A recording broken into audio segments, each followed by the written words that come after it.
છો અભિક્રાઇમ ન્યૂઝ. હવે જોઈએ અગત્યના સમાચાર. ભાભર નગરપાલિકાના વિસ્તારમાં આવેલ ખાડિયા વિસ્તારમાં વરસાદે પાણી ઘરોમાં ઘૂસી જતા રહીશો હેરાન પરેશાન થઈ રહ્યા છે. જ્યારે નગરપાલિકાની હદમાં આવતી ખોડિયાર વિસ્તારમાં પાણી ઘૂસી જતા ત્યાંના રહીશોને માલસામાન તેમજ અનાજ પણ પાણીમાં તરબોળ થઈ જતા લોકોમાં આક્રોશ જોવા મળ્યો છે. જે નગરપાલિકા દ્વારા કરોડોના ખર્ચે બગીચા બનાવે છે, જે આ દર વર્ષે રિનોવેશન કરવામાં આવે છે, પણ અમારા ખાડિયા વિસ્તારમાં પાણી ઘરોમાં ઘૂસી જાય છે તો પણ આ નગરપાલિકાને કંઈ ફરક પડતો નથી.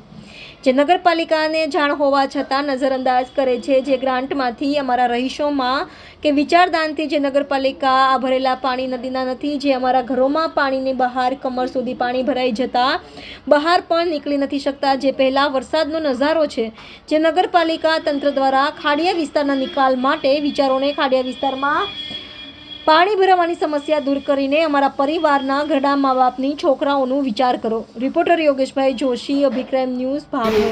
અભિક્રાઇમ ન્યૂઝ રિપોર્ટર યોગેશભાઈ જોશી. આપ જોઈ રહ્યા છો કે પહેલી જ વરસાદની અંદર નગરપાલિકાની ખોળ થતી થાય છે. જે ઘરોમાં પાણી ઘૂસી જાય છે.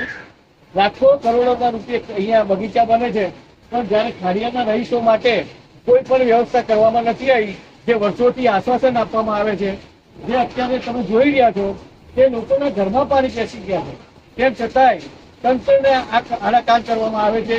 દર વર્ષે આ રીતે પાણીઓ ભરાય છે, તેમ છતાંય કોઈ ધ્યાન આપતું નથી. ચલો હવે આગળ ઘરમાં જવાય એવું છે કે નહીં? હા ઘરમાં